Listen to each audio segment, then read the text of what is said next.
it's Charlene from the Crafty Art Shack, and we're here today to do 3 cute little projects for your house. And they're fall themed, and some of them are Christmas, and they are so cute. So let's get on with the video. All right, you guys, here we go with DIY number 1. I found this little house at the not the Dollar Tree, at the thrift store. And it had, somebody had taken and wrote on it with something other than chalk, and so it caused this to be on it.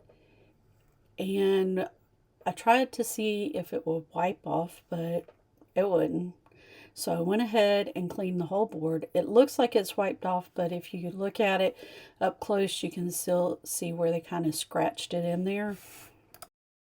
After I got through cleaning it really well, I went and got the black chunk paint from the Dollar Tree, and I'm going to paint over this side of the sign. I also have a section on the back side I'm going to paint, and I just put a heavy coat on that. Now, I did not go over the white lines because I wanted all of that stuff to show.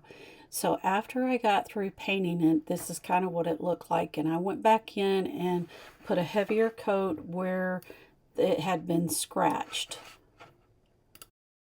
And after I got done with that, I got my Mod Podge out, and I took one of those calendar pages that had the sunflowers on it, and I cut it into different pieces because I wanted it to make it where it would fit on my little house. And so I'm kind of trying to figure out where they go, and I'm keeping it lined up with the roof line because we're going to add some pieces to the top. Now, this is the back side of the sign. I left the front side like it was because I thought that it was really cute, and I'm going to do one more thing to the front side. I'll show you in a minute. But for this side, I put on all these little pieces. Some of them I overlapped with it, and that was okay because when I get done with this, it's all going to look like it's just one whole picture. And I added all these pieces in here, and you guys, this just turned out really, really cute.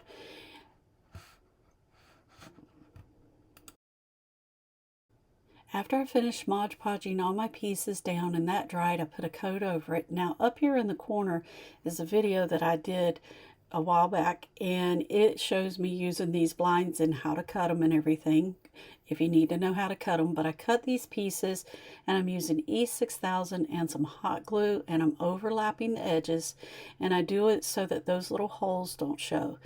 And I also made a piece for the little chimney over there, and I'm going to just glue those down. Now, this top one, I had to punch a hole in it, and I just did that using a regular hole punch because it works really good.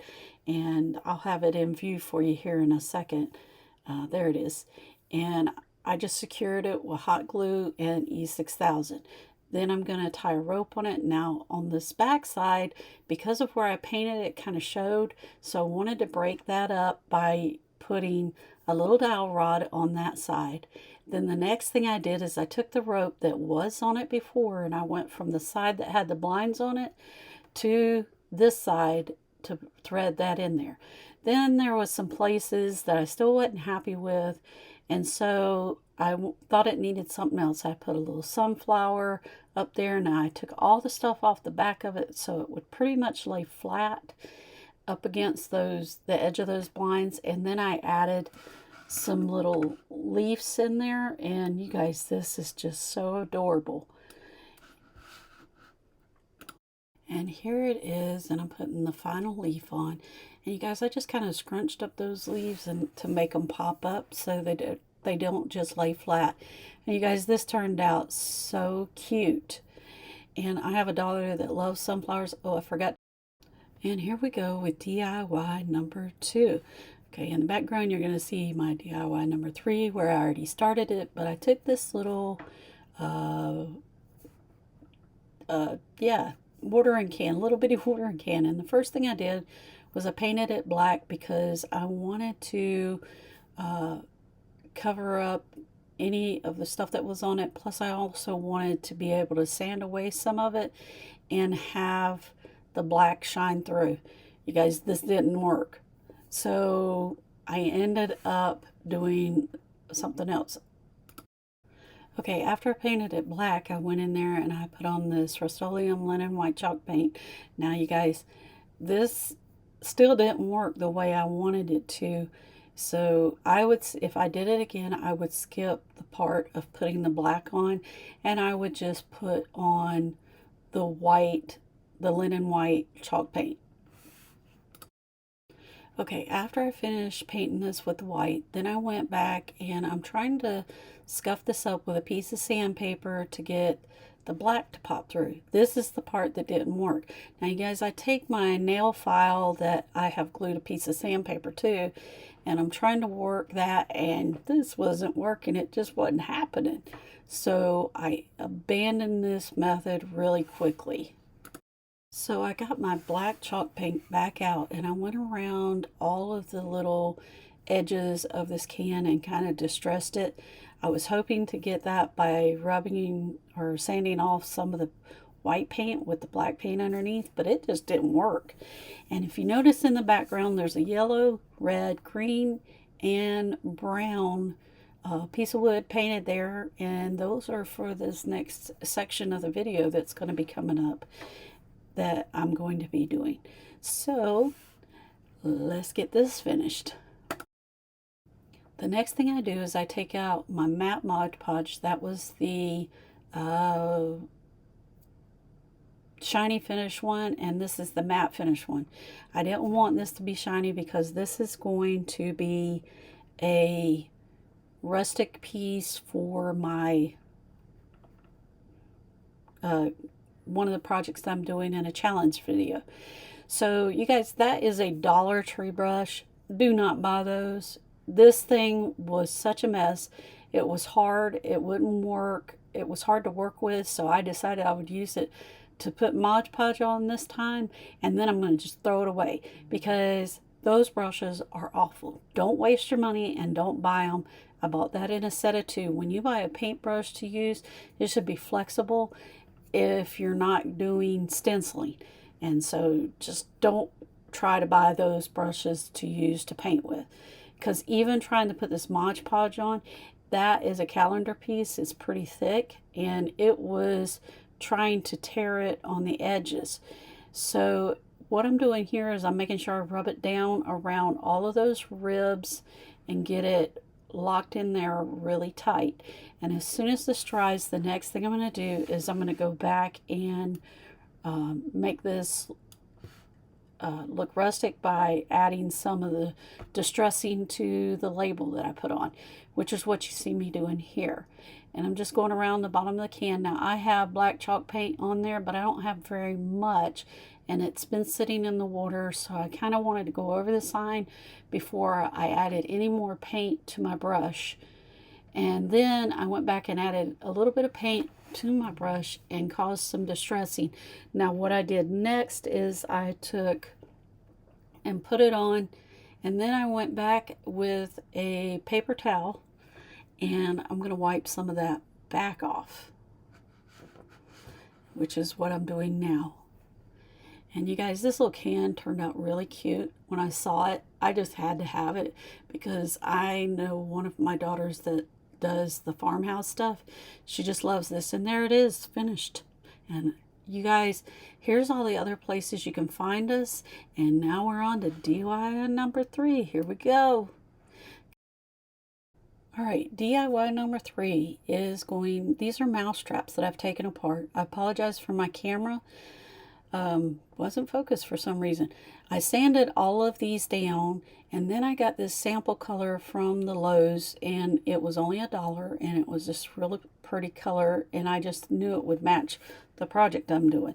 Now what we're making here is we're making some refrigerator magnets. I have a daughter that loves to collect them, and if you haven't seen them, they're in one of the other videos.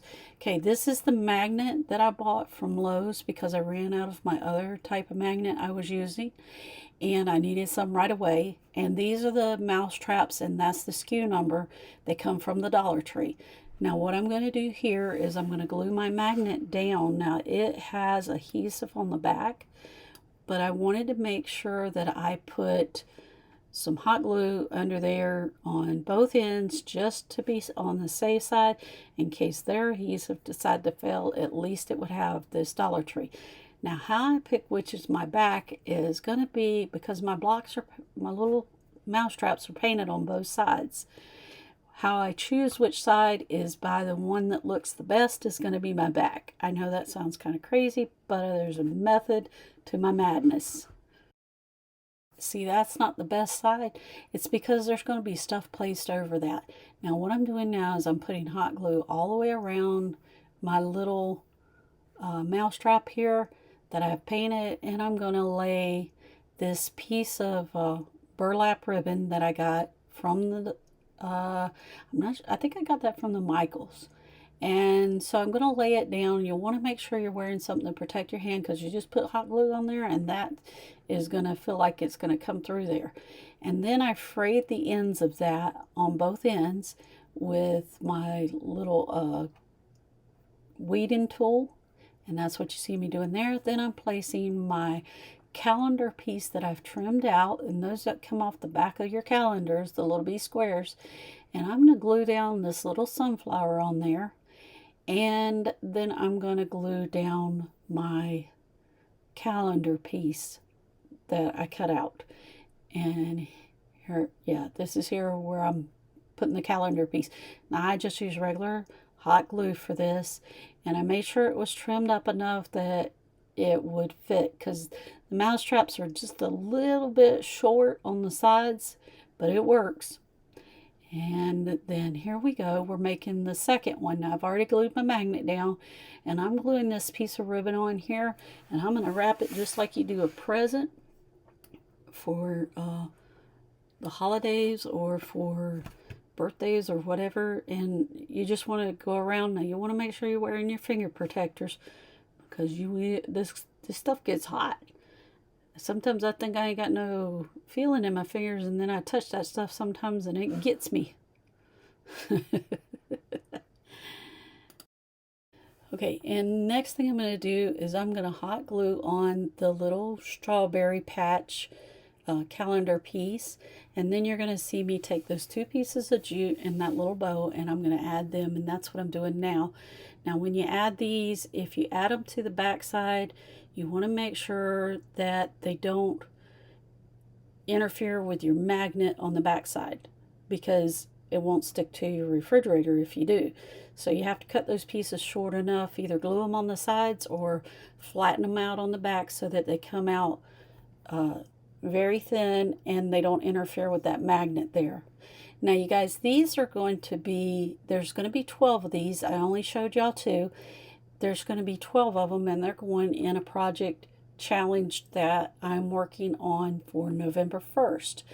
And y'all look for that. It's going to be on my YouTube channel, and y'all look for it to come out. I'm going to do a gift basket with these in it, and it's going to be so cool. I'm so excited. Okay, now here it is. Here they are. They're both finished, and these turned out really, really cute. You guys, I just want to tell y'all, thank you very much for being one of our subscribers. We love you bunches, and we appreciate it. Now here's the final reveal.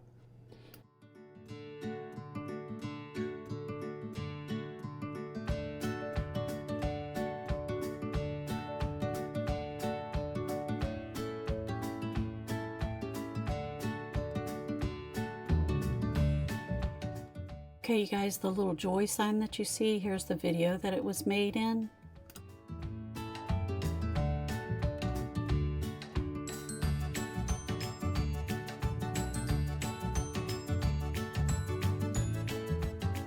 All right, y'all, we're back from the craft desk, and I hope you enjoyed these projects. These are so cute, and these are some of my favorite out of the ones. We're going to use these in another video, so stay tuned and watch and subscribe, because these are going to be in a future video challenge that we're doing, and that's going to be on the 1st of November.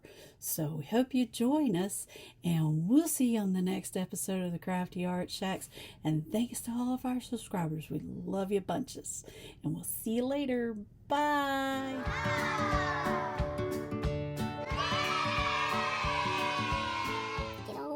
video, yeah.